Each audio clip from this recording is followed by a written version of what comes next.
Good day, class. We will now move on to the chapter 2 of our discussion in gender and society. We will talk about gender socialization. What is gender socialization? It is the process by which people learn to behave in a certain way as dictated by societal beliefs, values, attitudes, and examples. So in sociology, it is the process of internalizing the norms and ideologies of society. Now, in other words, gender socialization is the process of teaching individuals on how to behave in the society, on how to act, on how to speak, think in the society according to what? To gender roles. This is also associated to gender stereotypes. So when we talk about gender stereotypes, ito yung mga karaniwan na mga ini-expect natin sa society when we talk about gender. So say for example, these are certain behaviors or attitudes that are considered characteristics of boys and girls. So sa mga girls, say for example, sa mga girls is they are passive and boys are aggressive. So now, children observe and imitate what is modeled before them with regards to how they should act in the society. When we grow, we imitate what is modeled before us. So that is according to social learning theory of Albert Bandura. Again, social learning theory ni Albert Bandura. So, he is famous on the word modeling, meaning to say na nai-imitate or ginasundog sa bata ang mga iyahang nakita sa environment. That is social cognitive theory or social learning theory by Albert Bandura. So, gender socialization, it starts in early childhood and occurs through family unit, education system, peers, religion, and mass media. To better understand, we have here socialization. It is not more of purely socializing or communicating with other people, but you are socializing based on the norms, based on the standards of the society. So it is the process through which people are taught to be proficient members of the society. And also, it is the process by which a person acquires a sense of self or identity and learns expectations of society that will hold individual accountable. So take note, when we talk about gender socialization, we are viewing the lens of the society based on gender roles and gender stereotypes. So to better analyze gender socialization, so we identified several agents of socialization according to what? According to culture. So we have family, peers, schools, mass media, and religion. So let's talk about the family. So according to Begley 2009 and Elliott 2009, socialization into gender roles begins in infancy, as almost from the moment of birth, parents begin to socialize their children as boys and girls without knowing it. Mean to say that since our family is our immediate environment, they are also the ones who shape us of who we are today. So say for example here, parents commonly describe their infant daughters as pretty, soft, and delicate. So that is for girls. And for the boys naman, they are strong, active, and alert. So that is based on our parents when we were young. And also, syempre, so when we were young, ang mga girls is binibigyan ng ating mga parents ng dolls to play with. And ang ating mga boys naman is mga guns or action figures. Next, we have peers.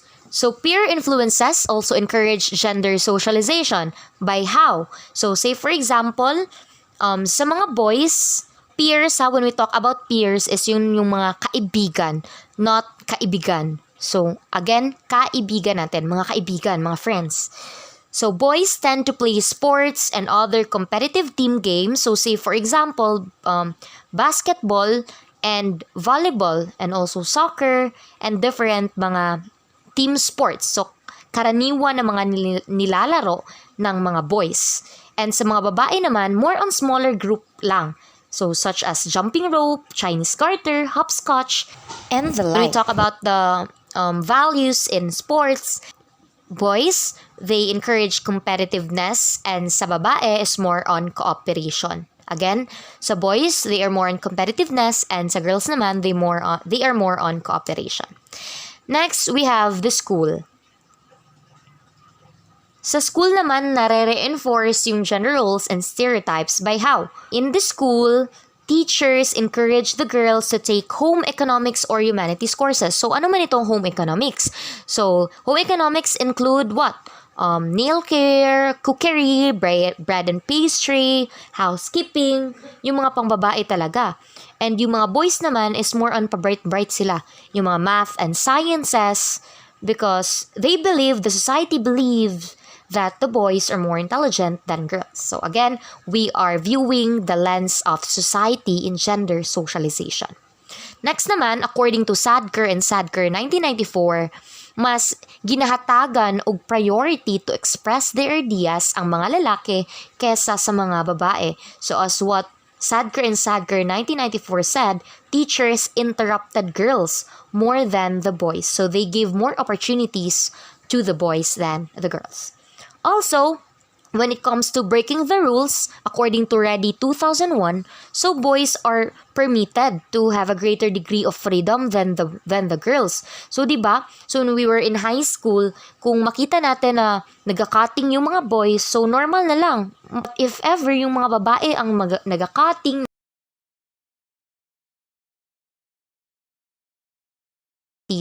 to the boys than the girls. Also, when it comes to breaking the rules, according to Ready 2001, so boys are permitted to have a greater degree of freedom than the girls.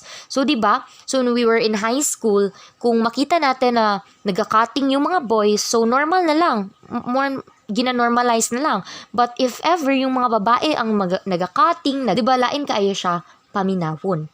So, according to gender socialization in school, so boys are tend to have a greater degree of freedom to break rules, while the girls naman are to follow and abide the rules and the regulations of the school.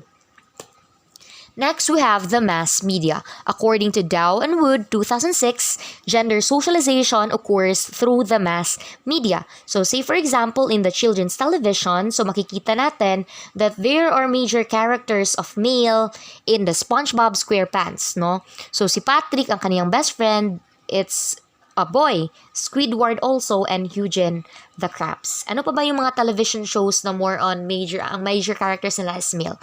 Yung mga Ben 10, Mr. Bean, ano pa ba? Mga, and other characters. Next naman, when it comes to advertisement, yung mga babae is more on the cooking, cleaning, and childcare related products. That is according to Davis 1993. So, according to him, so, sa advertisement ng mga Ariel, so pa ba diha? Mga tak-tak-tak, magic sarap, bitsin. So, more on mga babae talaga yung mga model, no? So, that is Davis 1993. Next naman, when we talk about television commercials, no? So, the ones who model cosmetics are the girls because they want to look good, and also their sense of self-worth stems from looking good. So that is according to Yoder, Christopher, and Holmes 2008. Meanwhile, sa lalaki naman, they more on drinking beer and driving cars. So makikita natin sa television commercials, kapag yung mga inumin, so mga cobra, mga beer, mga ano pa dyan, so mga model talaga is mga lalaki, and also mga cars. And sa women naman, men's magazines, according to Melillo 2008, so the role of the women is to look good and please men. That is according to Melillo 2008. And for men naman, as they more on to succeed and live life in the fast lane. Next, when we talk about religion, so meron naman tayong gender socialization sa religion. So according to Tannenbaum 2009, many traditional interpretations of the Bible yield the message that women are subservient to men, or ang ating mga women is nag-follow tayo sa men. And also, there are several passages in the Bible, the Genesis, where the first human is Adam and Eve, and there are major figures in the Bible that are men. And also, in women, they are depicted as wives, mothers, temptresses. So, temptresses meaning yung mga nag-seduce, no? There are also characters there in the Bible that are women. And also, mga prostitutes. Next, according to Ephesians 5 verses 22 to 24, wives, be subject to your husbands as to the Lord. So, that is according to Ephesians 5 verses 22 to 24. And also, there are several passages in the Old Testament that justify the rape and murder of women. Now, how does socialization occur? Is it nature or nurture? So, let's differentiate it first. So, when we talk about nature, it is the hereditary factors that influence who we are from our physical appearance to our personality characteristics. Meaning to say that who we are now is based on our biological or genetic influences. So it's more on our genes, our heredity, that what makes us now. So that is nature. And also nurture, it is the environmental variables. So what are those environmental variables? That includes our early childhood experiences, how we were raised, and our social relationships. In short, nurture is more on our environmental influences. Who we are now is because of our environmental factors, yung mga nakapaligid sa atin. So that is nurture. Again, nature, it's more on the genetic and hereditary factors, and nurture naman is more on the environmental influences. Research demonstrates that who we are is both nature and nurture. So nature, our genetic and hormonal makeup, and nurture is the social environment. But when we talk about sociology, since our subject is more on sociology, we are more concerned of the nurture side. Now, we have three major theoretical paradigms when we talk about how gender socialization occurs. So first, we have structural functionalists. So they see society, again, structural functionalists see society as a complex system whose parts work together. So how does these parts work together? That is true. Training the members to operate successfully within it. Say, for example, our family. Our family trains us of our gender roles and how we should behave in the society for us to transmit it to generations to generations. So, they train us about the structure, about our gender roles for us to function, to transmit this to new generations. Clue words here is training the members and transmitting it to new generations. Next, we have conflict theorists. So they believe that a social or a society is always in a conflict. Why? Because of competition, because we have here inequality. So, nganong naaman tayo inequality? Because we have different social characteristics. We have gender, social class, and race. So in short, conflict theorists believe that a society has always a conflict. Because of what? Because there is an inequality. Nganong naamay inequality? Because we have different social characteristics. So gender, social class, and race. So the proponent of social conflict theory is no other than Karl Marx. Again, proponent of social conflict theory, we have Karl Marx. Take note of that because possibly that will come out on your prelim exam. Next, we have interactionists. Now, interactionists believe that we learn about society through interactions with other people. So, very understandable from the word itself, interaction. So, these people or these theories believe that socialization occurs because or through what? Face-to-face communication. Again, clue words here, face-to-face exchanges and face-to-face communication or symbolic communication. We are done discussing about what is gender socialization and the 5 agents Next, we have the effects of gender socialization on men and women. Again, don't forget that we are viewing gender socialization in the lens of the gender roles and gender stereotypes. So we have different effects of it from men and women. Now, for the men are encouraged to be brave, so endure pain, mag-anto sa mga kasakit, confront danger, and protect their loved ones. So what could be the effect? So this can deteriorate their physical health and make them more susceptible to injury. And also, on men, they are taught to hide their emotions. So in the society, men are taught or are socialized para magtago sa kanilang mga emotions or unsa ilang mga na-feel, ginatago na lang nila. So what could be the effects of it? So this can lead to what? To elevated levels of stress because they cannot express their feelings, and also can weaken their immune system, weight problems, they can also be depressed.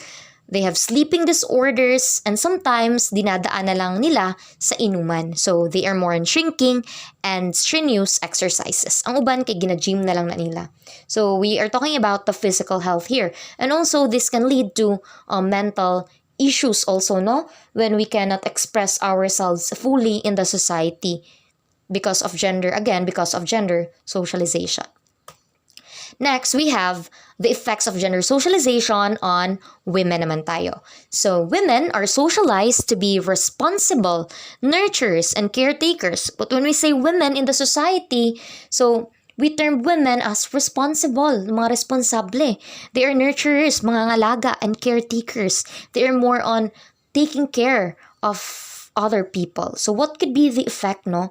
So this can affect to their physical health in ways that being a caretaker with chronic condition can cause high levels of stress or cortisol, or caretaker syndrome. And also, it can further lead to weight problems, sleep deprivation, or disorders.